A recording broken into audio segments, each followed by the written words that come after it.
Ça c'est le doigt de Dieu. Ça c'est le doigt de Dieu. Ça c'est le doigt de Dieu. Ça c'est le doigt de Dieu. Ça c'est le doigt de Dieu. Ma maladie disparaît, mais c'est quoi? Ça c'est le doigt de Dieu. Le prophétique est en train de monter, mes frères. Ça c'est le doigt de Dieu. Le sorcier tremble, le magicien tremble, c'est quoi? Ça c'est le doigt de Dieu. Mais ça c'est le doigt de Dieu. Ça c'est le doigt de Dieu. Les paralytiques marchent, les aveugles voient, c'est quoi? Ça c'est le doigt de Dieu. Oh, ça c'est le doigt de Dieu. Ça c'est le doigt de Dieu. Et ça c'est le doigt de Dieu. Ça c'est le doigt de Dieu. Le Seigneur Jésus, comme le frère l'a dit, il est celui qui veut faire les miracles. Ce n'est pas un désir humain, ce n'est pas une volonté humaine. C'est Dieu lui-même qui aime les miracles et qui a décidé d'instituer ça dans l'évangile. Et on ne peut pas vouloir prétendre ressembler à Jésus et choisir la partie de Jésus à laquelle on veut ressembler. Amen.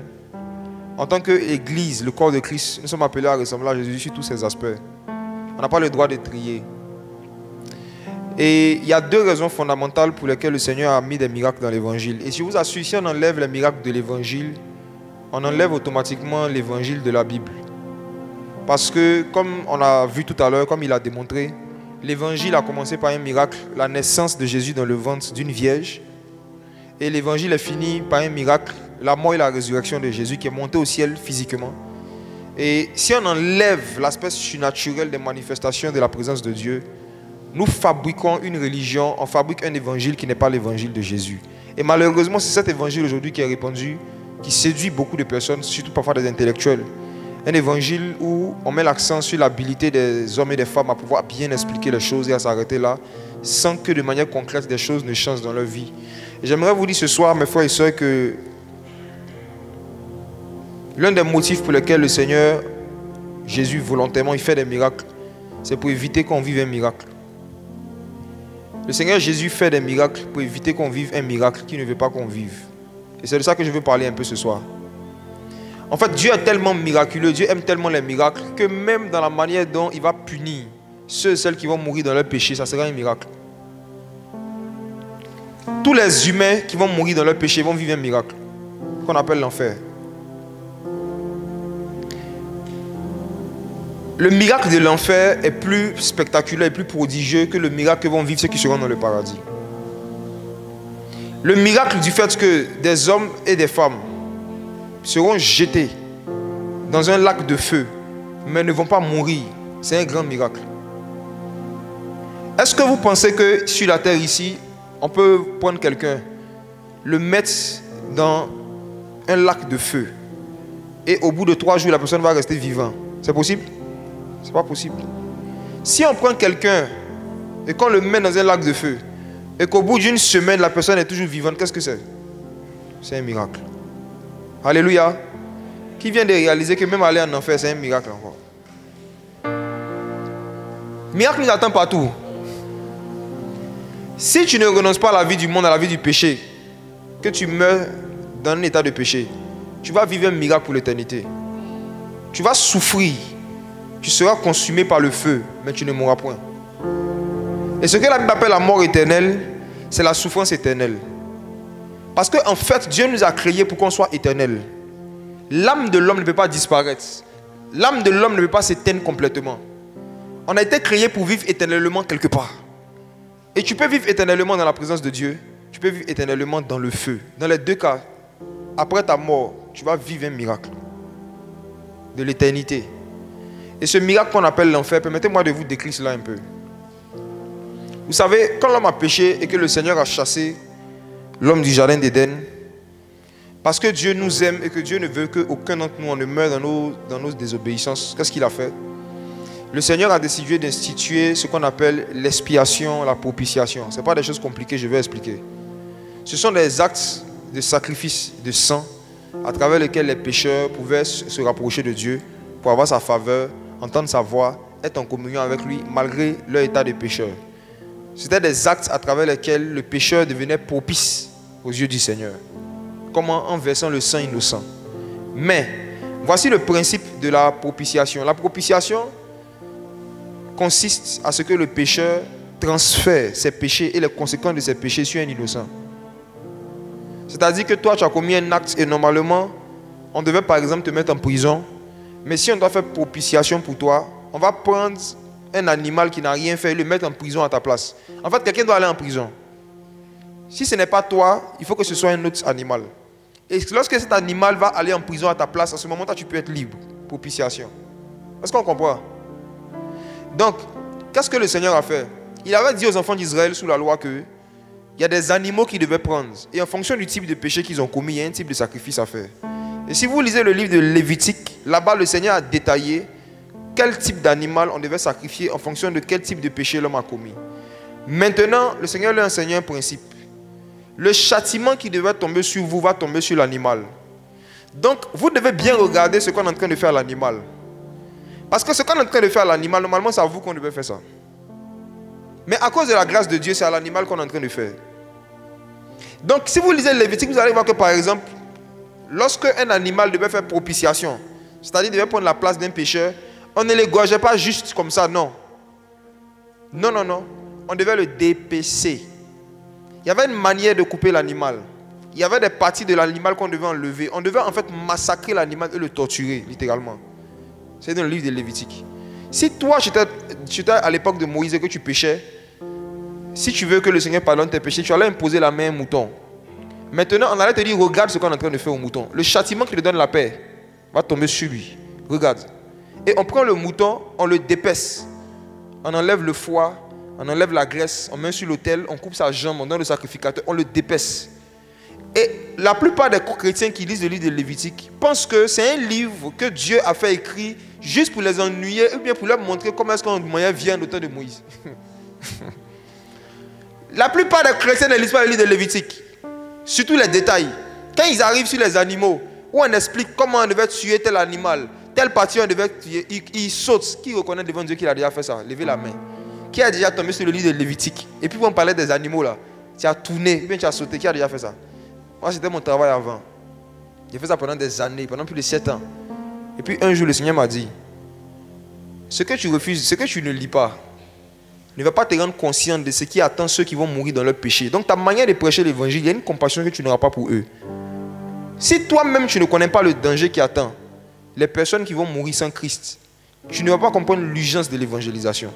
Le Seigneur m'a dit, lis Lévitique. Et chaque fois que tu lis, là, dis-toi que ce qu'on est en train de faire à l'animal, j'ai donné une image de comment est-ce qu'on va tourmenter les pécheurs dans le lieu du tourment. En fait, le livre de Lévitique nous donne des détails sur ce qui se passe dans le lieu du tourment.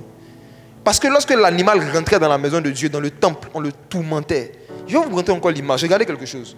Imaginez-vous un mouton qui a une vie normale. Il a une femme, 2 enfants. Chaque matin, le mouton se réveille, il va au travail, il sort, il se promène, il mange ses herbes normalement. Il n'a rien fait, il n'a jamais tué l'homme, il n'a jamais insulté Dieu. Le mouton a une vie normale.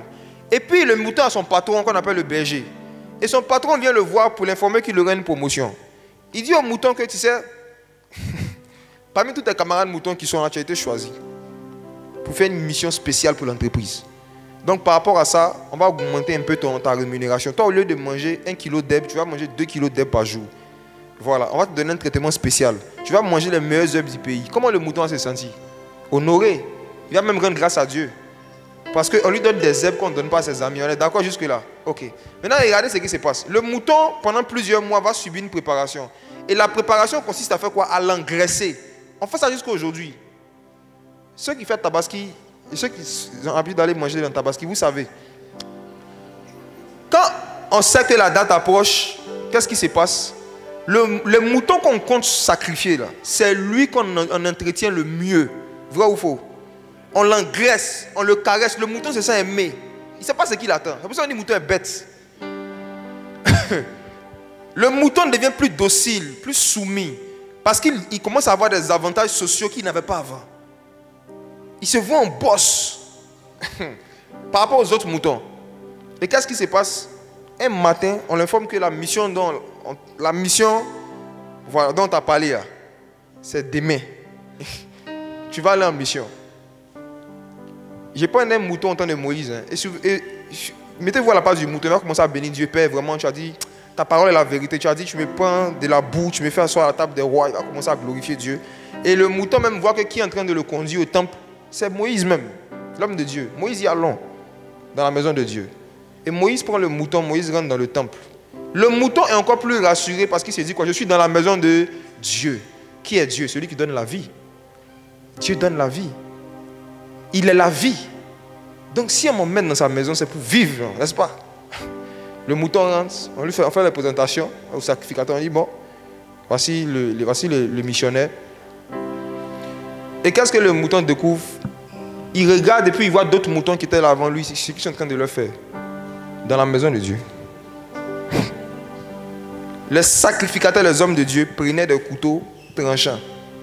Et puis ils torturaient les animaux en citant des versets. Il dit, selon tel passage, on doit couper l'oreille. Selon tel passage, on doit couper le lobe. Donc au fur et à mesure que le mouton observe ce qui se passe dans la maison de Dieu, il se demande, ici là, c'est la maison de Dieu ou bien? Le mouton se demande, attends, comment on peut manifester un tel niveau d'atrocité dans la maison de Dieu? Si on veut tuer, nous tuons, on nous égorge, c'est bon. Mais dans la maison de Dieu, on n'égorge pas seulement, on coupe certaines parties spécifiques. Et le livre de Lévitique nous informe que Dieu avait demandé que c'est ce qui est à l'intérieur même du mouton, c'est-à-dire la graisse, le foie, c'est ça qu'on doit mettre sur l'autel. Dieu voulait ce qui est à l'intérieur du mouton. Dieu voulait qu'on les dépèce bien. Dieu d'amour. Et mes frères et sœurs, cette histoire, cette image que je prends, pour vous amuser un peu, mais c'était la réalité, c'est quoi? C'est que les animaux étaient torturés dans la maison de Dieu. Et les gens ne comprenaient pas le sens. Et aujourd'hui, à travers l'évangile, on a le sens. C'est qu'en fait, ce qu'on appelle l'enfer, ce n'est pas une partie de la maison du diable. Écoutez-moi, Satan n'est pas le créateur de l'enfer. C'est Dieu qui a créé l'enfer et le lac de feu. L'enfer et le lac de feu sont des compartiments de ce qu'on appelle la maison de Dieu. Ce n'est pas Satan qui a créé le lac de feu. La Bible nous informe que Satan lui-même, dans les derniers temps, sera jeté dans le lac de feu. Non, ce n'est pas sa maison, c'est sa prison. Ok? Parce que dans les films et dans les dessins animés, souvent, on nous montre des images de l'enfer où Satan est assis sur un trône avec fourchette. Et puis il pique les gens. Ça, ce n'est pas la parole. Hein? Ça, ce n'est pas la Bible. Satan n'a pas un trône en enfer. Au contraire, Satan sera traité au même titre que tous les pécheurs qui vont se retrouver là-bas. Et la Bible même nous informe qu'à la base, Dieu avait fait l'enfer et le lac de feu pour Satan et ses anges. Dieu n'avait pas prévu qu'un homme aille là-bas. Maintenant, à cause du péché, l'homme se comporte comme Satan sur la terre. L'homme vit comme les démons sur la terre. Et les démons, comment ils vivent? Ils sont rebelles à la parole de Dieu. Ils font ce qu'ils veulent. C'est les démons qui ont créé la chanson où on dit « Vis ta vie, vis ta vie ». C'est les démons. Vis ta vie. Les démons vivent leur vie. Ils ne vivent pas pour Dieu. Ils vivent pour eux-mêmes. Et tout être humain qui est sur la terre, qui vit pour lui-même, pour se faire plaisir, qui ne vit pas pour Dieu, se comporte comme un démon. Donc tu meurs dans cet état, vous partez dans le même endroit. Maintenant, le Seigneur ne veut pas qu'aucun d'entre nous ne parte là-bas. Donc qu'est-ce qu'il a fait? Il a donné le livre de Lévitique. Il a pris des animaux pour montrer un peu le châtiment qui devait tomber sur nous à cause de nos péchés. Et mes frères et sœurs, si nous ne faisons pas attention à l'évangile qu'on entend pour ranger nos vies, on va finir comme des moutons. Mais ce qui est pire pour les hommes, c'est que les moutons en question, quand on finit de les torturer, de les dépécer, ils meurent une fois et puis c'est bon. Mais les pécheurs qui seront dans le lac de feu, on va te dépécer, te répécer, te dépécer, te répécer. Pour l'éternité, c'est un miracle. On te découpe et tu vis. Miracle. On va couper ta langue. Ça pend par terre. Tu sens la douleur, mais tu ne meurs pas. Miracle. Le miracle de la vie éternelle, mais en enfer, va se passer. Les gens vont vivre éternellement. Le Seigneur ne veut pas que quelqu'un parmi nous parte là-bas. Je vous en prie, ce que vous avez entendu aujourd'hui, la première partie du message, moi je ne vais pas revenir dessus. Si tu es ici, tu sais que ta vie avec Dieu c'est comme ça. Il faut te repentir pour vivre le miracle qu'on appelle le pardon des péchés. Amen. Il faut se repentir, il faut changer de vie. Il faut se donner à Jésus, il faut être vrai. Nous tous, on était petits, on suivait nos parents à l'église, mais on n'était pas convertis. Moi, j'ai parti à l'église, on couchait avec les filles de l'église. On va à l'église, on est content que dimanche arrive. Parce qu'on était à l'école du dimanche. Et on sait qu'arrivé un moment dans l'école du dimanche, les monitrices vont nous laisser seuls avec les petites. Et on nous met dans un endroit, et on mettait pagne sur nous, on jouait papa-maman dans l'église. Pendant que les parents sont en train de crier Alléluia, Alléluia. On peut aller à l'église et aller en enfer. Parce que l'église n'est pas le paradis. On a vu dans le passage qu'il a lu dans Jean chapitre 2. La Bible dit que lorsque Jésus a fait un miracle à Cana, ses disciples crurent en lui. Cela veut dire qu'on peut être un disciple sans croire en Jésus. Ce n'est pas parce que tu es disciple de Jésus que tu crois en lui. Tu vas savoir toi-même que tu crois en Jésus lorsque tu vas décider de mettre ta vie en règle selon sa parole. Lorsque tu vas décider vraiment de marcher selon sa parole. Mes frères et sœurs, le Seigneur ne veut pas que nous vivons le miracle qu'on appelle l'enfer, le lieu du tourment. À cause de cela, il a institué les miracles dans l'évangile, comme la repentance, la nouvelle naissance dont il a parlé, le baptême par immersion, tous ces miracles-là. Maintenant, un deuxième rôle que les miracles jouent dans l'évangile. Les miracles, Jésus les a institués pour susciter la foi et pour maintenir la foi éveillée, fraîche, jusqu'à son retour. Parce que la Bible nous dit que si une foi est morte, cette foi-là est désagréable à Dieu. Une foi qui ne produit pas de bonnes œuvres est désagréable à Dieu. Et Jésus nous connaît, Dieu nous connaît. Notre foi se refroidit facilement. On peut facilement perdre la foi. Donc pour nous aider à garder la foi pendant longtemps, Jésus fait des miracles pendant longtemps. Alléluia. L'un des rôles que les miracles doivent jouer dans l'église, c'est d'aider les croyants à avoir la foi que Dieu est capable de tout. Jusqu'à ce qu'ils vivent le dernier miracle qu'on appelle l'enlèvement de l'église. Le dernier miracle qu'on va vivre ensemble, c'est ce que la Bible appelle l'enlèvement de l'église. C'est un miracle. La Bible dit que nous serons là comme ça. Et Jésus va sonner une trompette. Et ceux qui ont l'esprit de Christ seront enlevés, ils vont disparaître comme ça. Ce n'est pas un songe physiquement. On va disparaître. La Bible dit que nous qui serons restés vivants, on va monter avec Christ dans les airs. C'est un miracle. Mais pour pouvoir être enlevé, il faut avoir la foi en Dieu. Et je vous assure, donnez-moi 5 minutes, je vais vous prouver que plus de 70% de ceux qui m'écoutent, que ce soit vous qui êtes dans la salle, ceux qui m'écoutent à la radio, actuellement, vous n'avez pas la foi. Vous n'avez pas la foi. Vous allez vous en rendre compte. Je vais donner les symptômes d'une foi morte. Les symptômes d'une foi vivante. Chacun va s'examiner. Parce que l'Esprit me disait tout à l'heure que la majeure partie de ceux qui sont en train d'écouter actuellement, ils ont une foi morte. Et je vais réveiller leur foi. Ta foi peut être vivante le dimanche et puis mourir mercredi. Tu peux avoir la foi en Dieu jeudi et vendredi perdre la foi à cause d'un événement malheureux. Dieu peut faire un miracle pour toi le samedi. Et le dimanche, tu vas vivre une frustration, une déception qui va faire que tu vas abandonner la foi. Tu peux avoir une vie de prière constante du lundi au vendredi. Et le samedi, tu vas vivre quelque chose qui va te choquer. Et à cause du choc que tu as vécu, le dimanche, tu ne prieras pas. Tu as abandonné la foi. C'est difficile de croire en Dieu, mais c'est facile de ne plus croire en lui. Je reprends. Croire en Jésus, c'est difficile. Mais quand tu arrives là aussi, pour que cette foi-là se maintienne, c'est difficile. C'est facile de la perdre. Donc le Seigneur a institué des miracles aussi pour nous aider à ce que notre foi soit toujours vivante. Alléluia. Maintenant, lisons un passage ensemble. Luc chapitre 18, verset 8. Est-ce que quelqu'un peut lire ça? Luc chapitre 18, le verset 8. Je vous le dis, il leur fera promptement justice.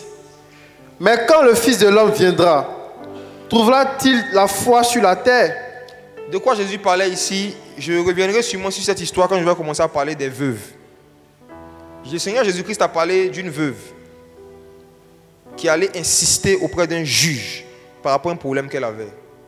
Jésus veut parler du modèle de vie de prière que nous, ses disciples, on doit avoir, mais il prend une veuve comme exemple. On va voir ça tout à l'heure pourquoi. Mais bref, il prend une veuve et il nous explique que la veuve insiste auprès du juge jusqu'à ce que le juge lui donne ce qu'elle veut.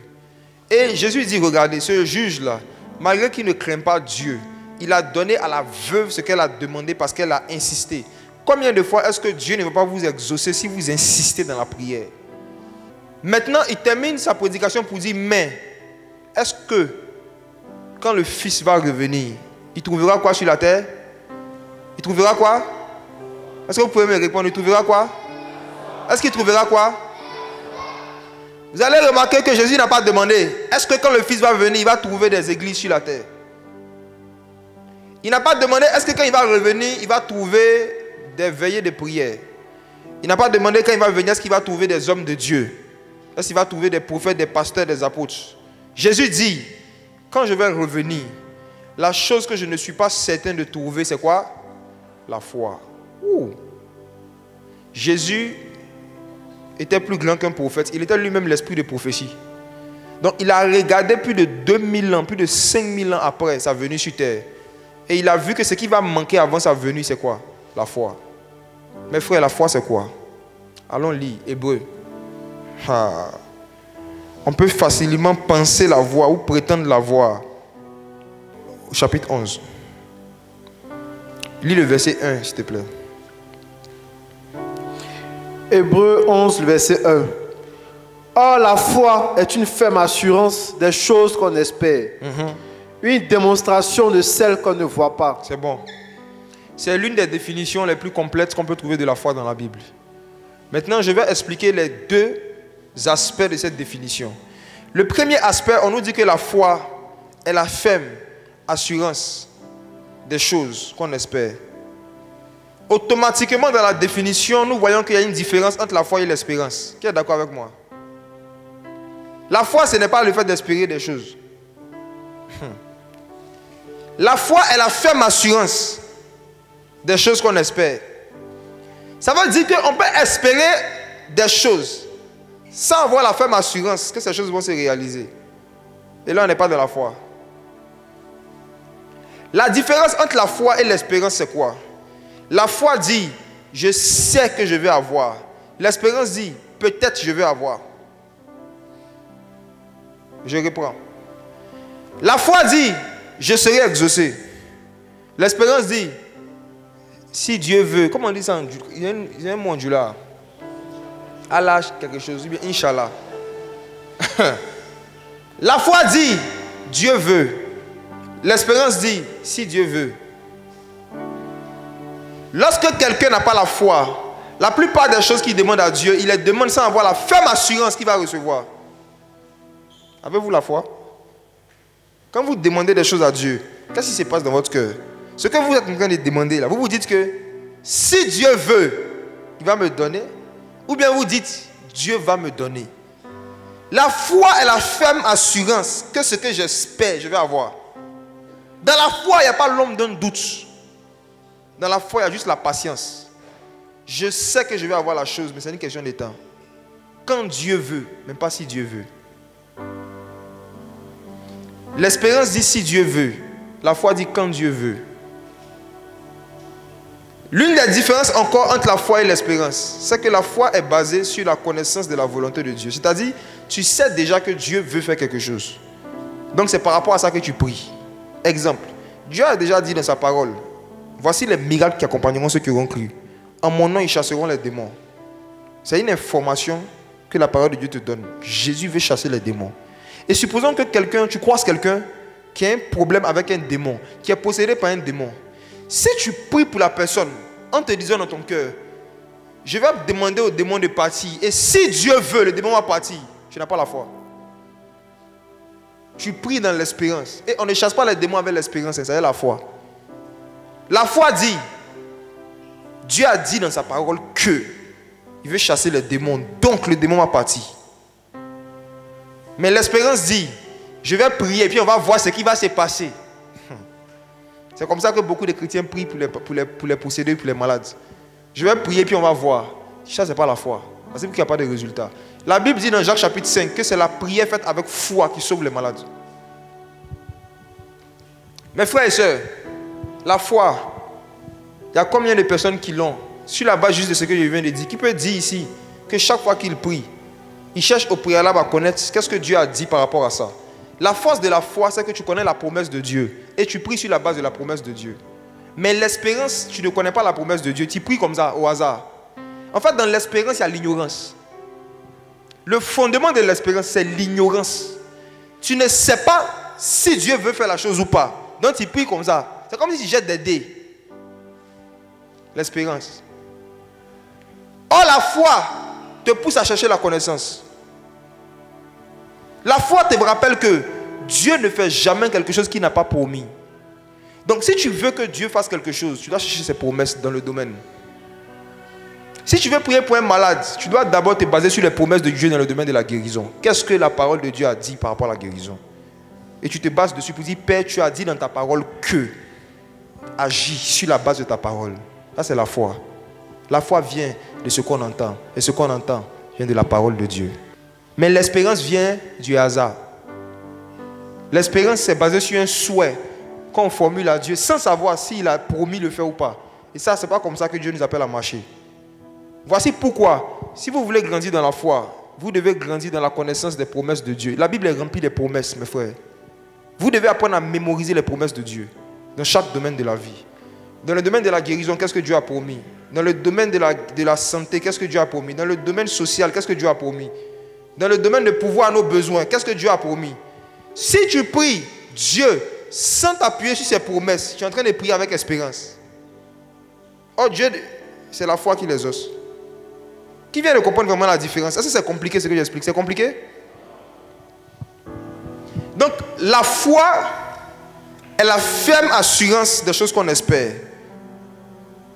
Tu ne peux pas avoir une ferme assurance que Dieu va faire quelque chose si tu ne sais pas si Dieu même avait prévu le faire.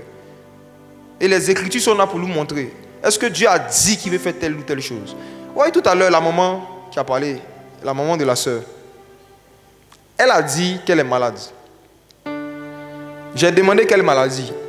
Elle dit, elle ne sait pas. Ça vient dans son corps, ça va. Elle m'a dit, ça ressemble à un sort.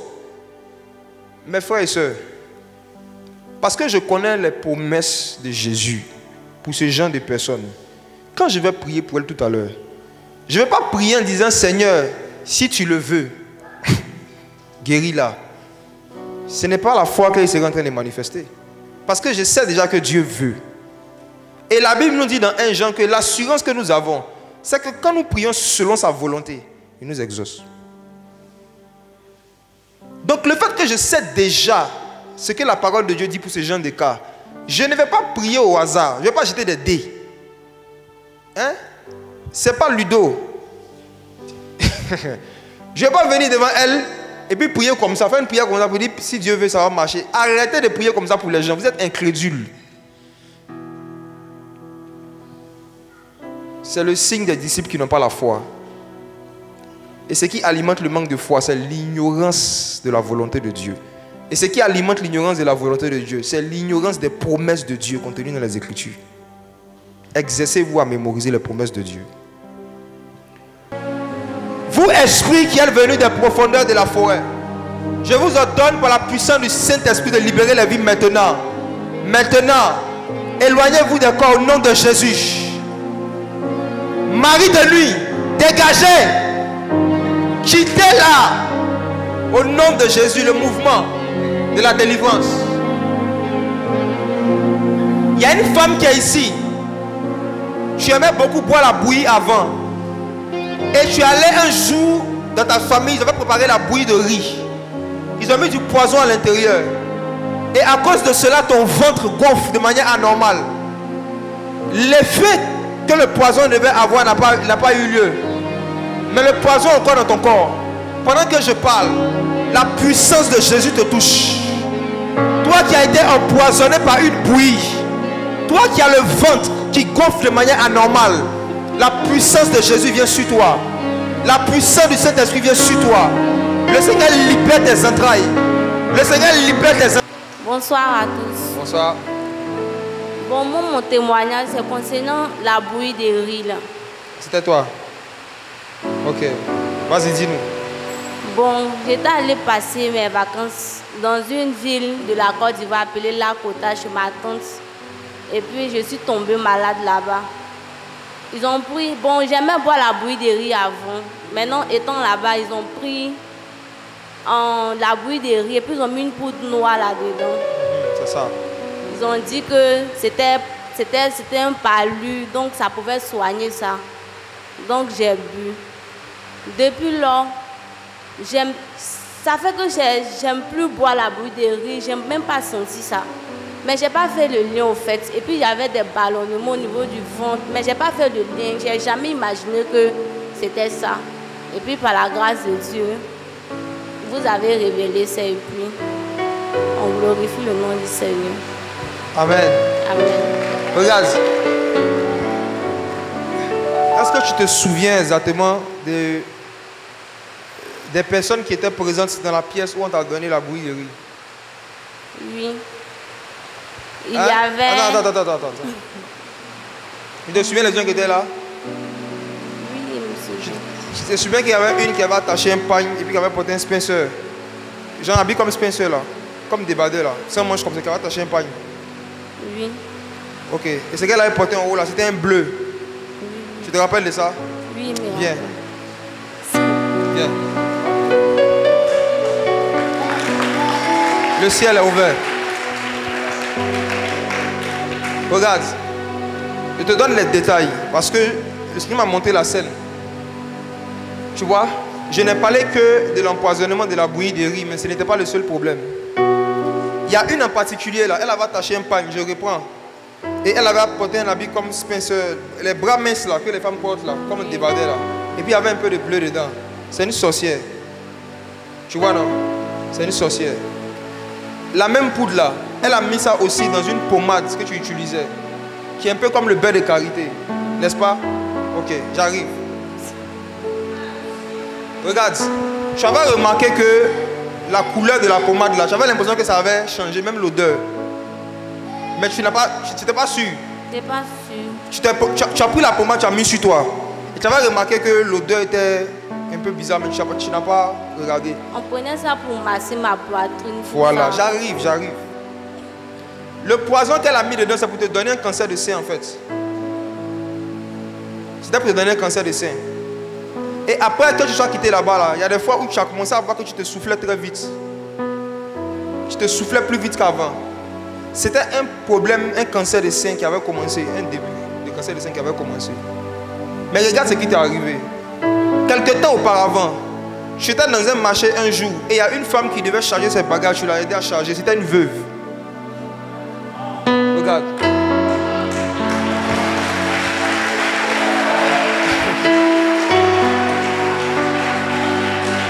Ça a commencé. Est-ce que tu te souviens qu'après ces vacances en question, un jour, dans un marché, il y a une femme qui voulait soulever. Tu vois, vous voyez les femmes souvent qui mettent le pain sur leur tête là. Et puis elle voulait soulever un bagage. Tu l'as juste aidé comme ça. Moi j'aime beaucoup faire ça. Tu aimes faire ça? Oui, j'aime faire ça. Tu as posé cette action envers une veuve. Et la veuve en question là, elle t'a béni. Et après ça là, les étouffements ont disparu. Tu étais guéri en fait. Amen. Tu vois non? Donc continue de faire ça. Amen. Que Dieu te bénisse. Amen.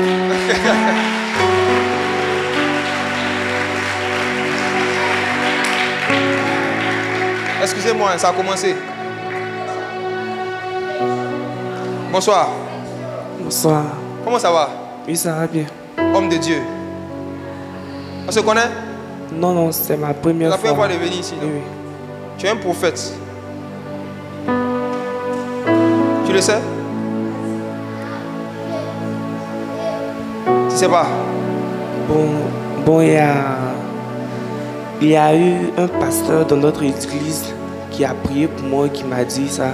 Tu es un prophète. Oui. Je ne suis pas la première personne qui te dit ça. Oui. Mais je suis la première personne qui va te donner des détails. Ok?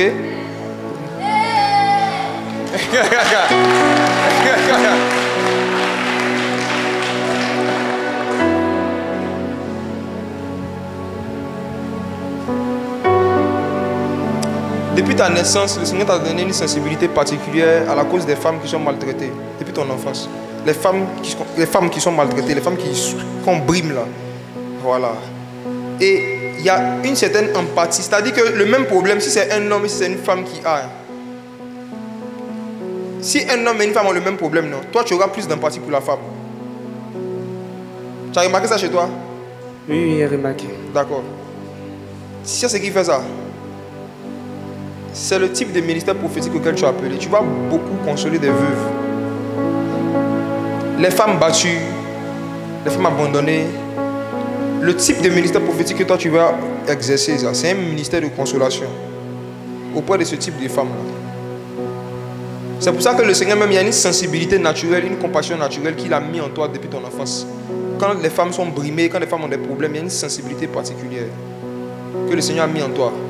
Maintenant, ce que le Seigneur te demande cette année 2022, c'est la consécration. La séparation radicale d'avec les personnes et les choses que tu sais que tu dois laisser. N'est-ce pas? C'est ça qui manque. Il y a une jeune fille qui a été mandatée par le monde des ténèbres pour te ramener en arrière. Elle est très belle. Elle est claire de peau comme ça. Parce que le diable sait que tu aimes les filles métisses. C'est vrai? Oh.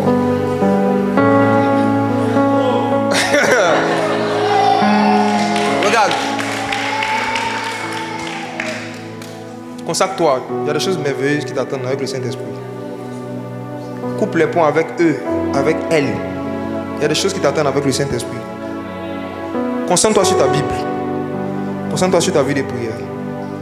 Il y a un fort niveau dans le domaine prophétique en fait où Dieu veut t'envoyer.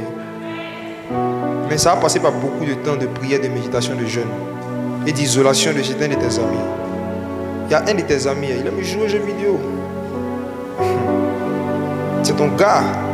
Tu vois de qui il parle, non? Parle-moi dans le micro. Oui, vraiment. Il y a un de tes amis là, lui sa vie là, c'est jeux vidéo. Oui, oui. Et c'est que l'ennemi est en train de faire. Il y a une passion malsaine pour le jeu en fait, qu'il risque de te transmettre. Ça va t'éloigner encore de ton appel. Lui, il est passionné de jeu. Il peut même savoir qu'il a examen demain. Il va préférer jouer qu'étudier. Il est comme ça, il a un problème. Et ce même ami là, c'est un mauvais conseiller aussi.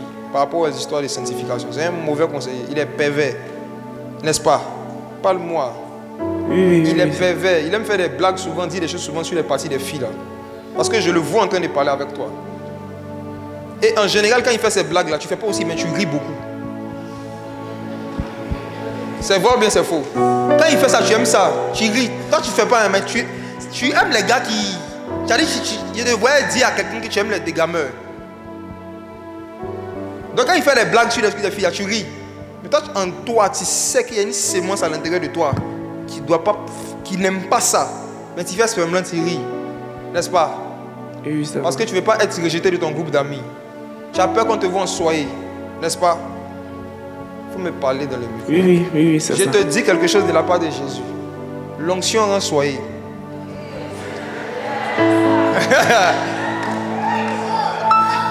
Si tu veux l'onction du Saint-Esprit, vraiment, tu dois accepter qu'on te voit comme un soyez. Des pères, des amis. Et avec le Seigneur, quand tu perds quelque chose là, il te redonne mieux. Il y a des nouveaux proches, des nouveaux amis que Dieu va te donner.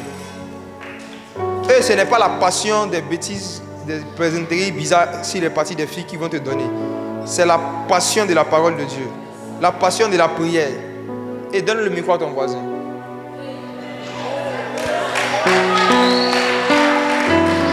Voisin. Bonsoir. Bonsoir. La première fois de venir ici? C'est ma deuxième fois. La première fois, c'était au lycée moderne de Makori, lycée municipal. Ta deuxième fois? Oui, c'est ma deuxième fois. D'accord. De la même manière que c'est ta deuxième fois de venir ici, le Seigneur me montre une vision où je te vois 2 fois avoir pris la décision de suivre Jésus. Mais dans les 2 fois, tu t'es foutu de Jésus. La dernière, c'était il y a quelques mois. Cette année 2022. Qu'en dis-tu? C'est vrai. Quoi? C'est vrai. C'est vrai.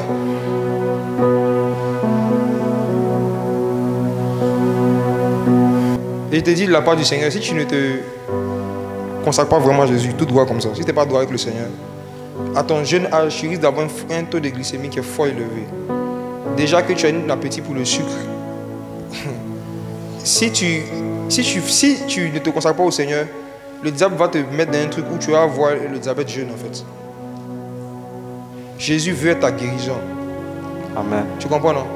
Voilà. Il faut que cette année-là, vraiment, tu te consacres au Seigneur. C'est le même message, quoi. Vous ne connaissez pas, non? Non, non. On a même assis côte à côte. Vous avez beaucoup de choses en commun. Donc, tu parles de la part du Seigneur. Il faut te consacrer vraiment au Seigneur cette année, ok? Amen. Voilà. On est là pour s'encourager. Voilà. Que Dieu te bénisse. Amen. Le Seigneur me montre. Cette fois-ci, c'est une femme. Tu as porté une chaussure. Et puis dans l'un des pieds, tu as senti qu'il y avait un objet. Vous voyez souvent quand un caillou rentre dans la chaussure, tu enlèves juste. Mais ce n'était pas un caillou. C'était pas un caillou, c'était un objet sur lequel tu n'as même pas attendu ton attention. Tu as juste fait, il y a quelque chose que tu as enlevé. C'était le pied gauche précisément. C'est qui? Par rapport à la chaussure, là, c'est moi. C'est toi. Ça s'est passé quand? Dans la semaine. Cette semaine-là? Oui. Ok. Le petit m'a étonné.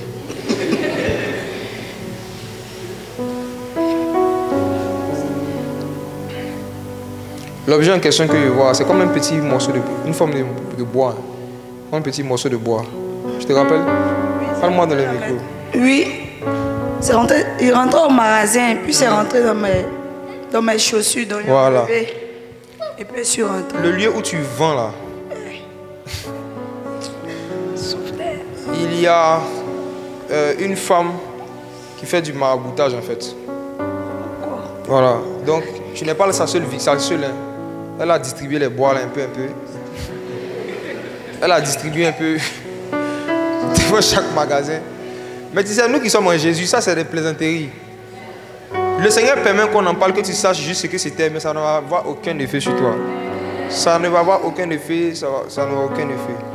Maintenant, à cause de ta présence ici ce soir, la concernée, c'est ce qui va lui arriver.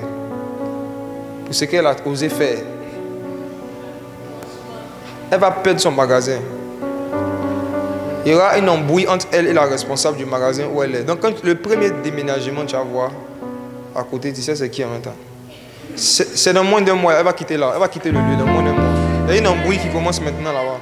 Parce que son but c'était ça en fait. Elle a distribué ça devant les endroits là, pour que les gens se disputent avec les propriétaires. Ma voisine même d'à côté, Parle dans le micro. Ma voisine d'à côté, hier elle est venue faire transfert, j'ai fait. Et puis elle m'a dit que elle voulait faire dépôt au propriétaire du magasin. Elle devait assis. Donc elle dit elle va envoyer 30 000, mais elle sait que le propriétaire va se fâcher parce que c'est pas tout la somme qu'elle envoie. Ouais. Donc moi j'ai fait le dépôt. Après elle me dit bon qu'elle-même a le magasin cher, elle a cherché un magasin de 10 000. Hier c'est ce qu'elle m'a dit. Elle dit d'accord. Puis bon. Bizarrement. Et sauf. Tu vois ta coiffure, tu as fait. Parfois, elle aime faire coiffure, j'ai un sénat comme ça. Oui, elle fait beaucoup les nattes. Elle fait beaucoup les nattes, non? Je la vois, hein. Je la vois. Ma coiffure, là même, qu'elle fait, elle n'aime pas. Dis-moi, pourquoi il aime les coiffures? Mais il ne me tresse pas en fonction de toi. Elle aime se natter comme ça. On dirait Nathalie. Petit, oui. Tout derrière.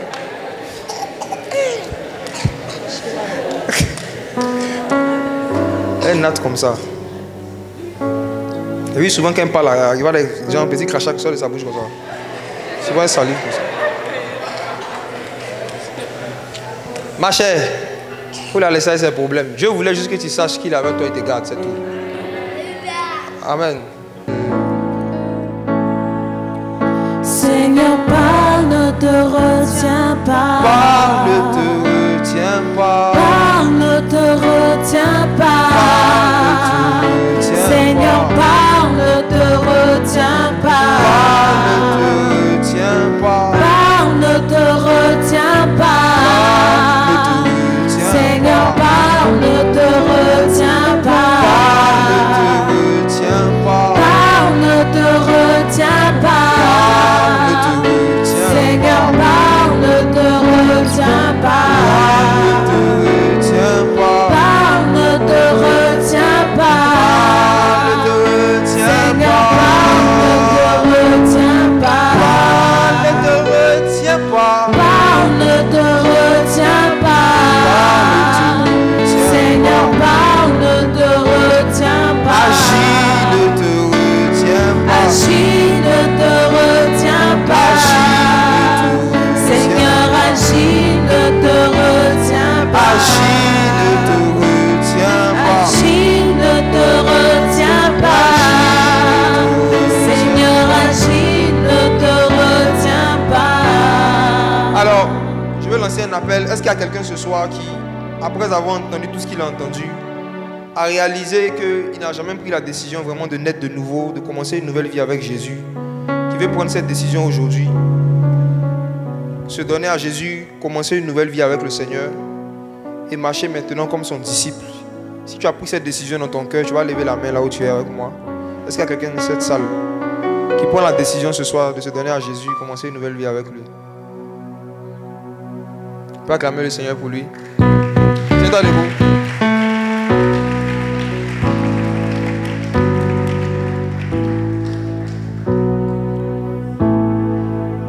Acclamer le Seigneur pour lui. Venez, venez.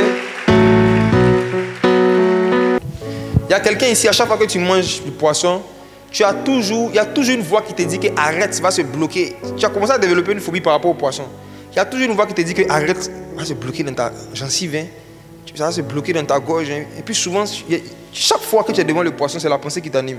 C'est-à-dire quand les gens normaux sont devant le poisson, eux, ils pensent le goût que ça va avoir. Toi, quand tu es devant le poisson, la pensée qui te vient, c'est fais attention aux arêtes, hein, ça va rester dans ta dent, c'est qui? Et souvent, ça fait que tu préfères, même tu aimes le poisson, mais parfois, pour éviter même de prendre le risque que l'arête se bloque quelque part, tu préfères choisir autre chose. Ça te fatigue. Tu penses que ce sont tes propres pensées, ce n'est pas tes propres pensées. Hein. Tout ça, ce sont les oppressions de l'ennemi. C'est qui? C'est qui? Ok. C'est toi. Ils sont les oppressions de l'ennemi. Hein. C'est des oppressions. Les oppressions, c'est quoi? Ce sont des esprits qui se mettent autour de toi. Ils ne peuvent pas rentrer en toi, mais ils se mettent autour de toi. Non? Et puis ils te donnent conseil. Non, parce qu'il y a une année, j'ai ma tante, père son âme, elle est venue chez moi quand j'étais à Cité Marine. Bon, j'avais faim, j'étais dans mes valvales, j'étais venue, puis j'ai dit je vais manger la tiéké. Elle a envoyé une petite, elle était avec une petite au village là, elle a envoyé la petite là, j'étais à tiéké avec poisson. Donc quand j'ai mangé, il y a la rate qui est collée au niveau d'ici. Donc ça fait que parfois j'ai mal. Donc j'évite même de manger même le poisson. Jusqu'à aujourd'hui? Jusqu'à aujourd'hui. Souvent j'ai mal et puis la douleur. Viens. La douleur à quel niveau? Waouh. Ça ressemble plus à un envoûtement qu'autre chose. Hein. Après ce soir, mange poisson. Parfois même avec les arêtes, crois qu'il n'y a rien qui va t'arriver. Jésus va te délivrer. C'est une phobie, c'est une oppression de l'ennemi. Mais s'il y a quelque chose qui agit là, c'est un peu sérieux. Ferme les yeux, dispose-toi. Au nom de Jésus.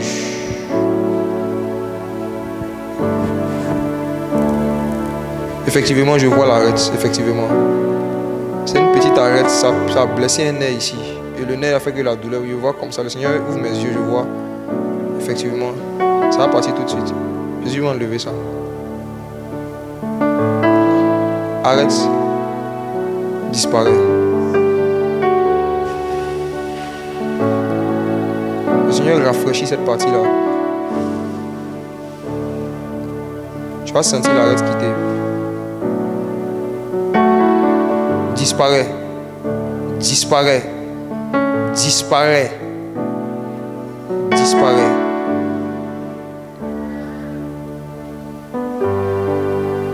Disparaît. Allez aux toilettes. Ça va sortir. Je vois ça. Allez aux toilettes. Ça sort. On peut acclamer Jésus. Jésus est terrible. Il y a des personnes qui ne vont pas se convertir, qui ne vont pas se repentir s'ils ne voient pas certains miracles. Et parfois le Saint-Esprit peut révéler une maladie que quelqu'un a. La personne va dire je n'ai pas, parce qu'il n'a pas encore fait les examens. Et comme l'esprit de prophétie va trop vite, est trop en avance, la personne va faire l'examen après et puis revient dire ah ouais c'est vrai, je ne savais pas que j'avais ça. Donc voici pourquoi si vous êtes dans la présence du Seigneur et que vous croyez que c'est vraiment Jésus qui est dans la place, qui agit quelque part, si on te dit que tu as quelque chose, il faut dire en tout cas je ne suis pas au courant. Il ne faut pas dire je n'ai pas. Il y a des gens qui avaient le sida qui ne savaient pas qu'ils avaient le sida. Il y a des gens qui avaient des maladies dans leur sang, dans leur corps, ils ne savaient pas qu'ils vivaient avec comme ça. Et puis un jour, ils font un examen, puis ça sort. Mais si le Saint-Esprit avait dit ça par quelqu'un, ils allaient discuter. Mais quand c'est la médecine là, quand le médecin fait son diagnostic, il te dit tu as telle chose dans ton sang, je lui dis pas non, qu'est-ce qu'il prouve? Mais donne le microphone, donne le microphone.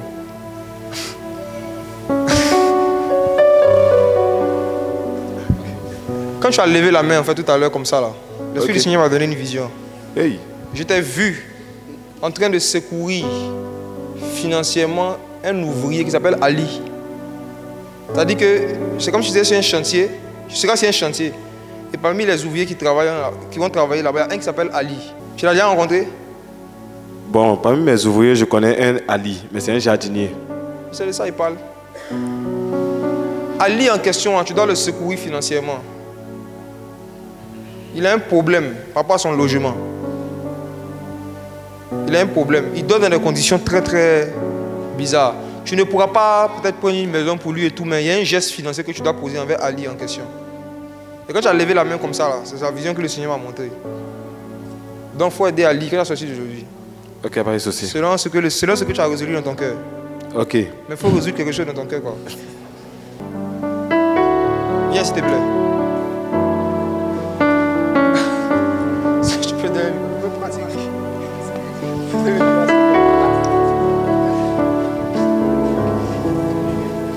Bonsoir. Bonsoir, frère. C'est ta première fois de venir ici? Oui, c'est ma première fois. Qui t'a invité? Pardon, c'est Valencia. Ok.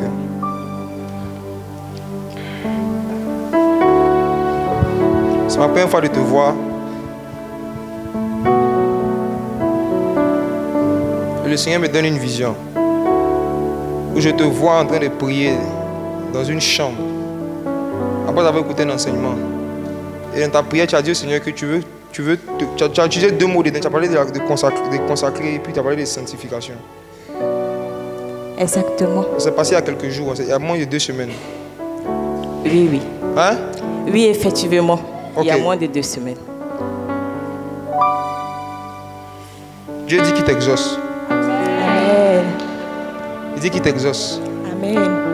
Et je te vois en train de te poser des questions par rapport au baptême. Effectivement, je me demandais si mon baptême était valable ou pas. Valable. Dieu te répondit que ce n'était pas valable parce qu'en ce moment, je n'étais pas converti. Effectivement, je l'ai dit à Valencia que je n'étais pas converti réellement en fait. Le ciel est ouvert. Amen. Aujourd'hui, c'est le jour de ton salut. Aujourd'hui, c'est le jour de ton salut. Amen. Le Seigneur dit qu'il veut te remplir du Saint-Esprit. Amen. Tu seras baptisé et tu seras changé en une autre femme. Tu ne vas pas te reconnaître, tes proches ne vont pas te reconnaître parce que tu as aimé l'onction. Est-ce que je peux te tenir debout? Il y a quelque chose, je vois la fumée. Je vois la gloire de Dieu en forme de fumée là, ici. Ah. Tu vas fermer les yeux, tu vas te disposer simplement. Je ne veux pas d'autre vie que celle de l'Esprit. Ô Seigneur, me voici. Envahis-moi. Envahis-moi. Dis, je ne veux pas d'autre vie. Je ne veux pas d'autre vie que celle de l'Esprit. Celle de l'Esprit. Ô Seigneur. Ô Seigneur, me voici. Envahis-moi. Envahis-moi. Disons, envahis-moi. Envahis-moi. Pendant que ce chant passe, Dieu t'envahit. Envahis-moi. Il te purifie, il purifie ton cœur Envahis-moi. de l'amertume. Il purifie ton cœur du complexe d'infériorité. Il purifie ton cœur de la culpabilité. Il dit qu'il t'aime, que c'est lui qui t'a gardé vivant jusqu'à ce jour. Il ne t'a jamais méprisé. Même quand tu étais dans le péché, il n'a jamais porté sur toi un regard condamnatoire. Mais ça faisait longtemps qu'il te cherchait. Et il dit ce soir il t'a trouvé. Et il va s'emparer de toi. Il va se saisir de toi. Il va t'envahir. Tu auras une expérience avec son amour. Tu vas ressentir ce qu'il ressent pour toi. On ne te parlera plus de l'amour de Dieu. Parce que tu vas le vivre à l'intérieur de toi. Ça sera comme de l'eau qui va jaillir de ton cœur. Et qui va couler régulièrement. Tu auras des pics de joie. De la même manière que des gens ont des crises de colère. Toi tu vas avoir des crises de joie. Il y aura des joies incompréhensibles qui vont te prendre à certains moments de la journée. À cause de la présence du Saint-Esprit. Dis envahis-moi.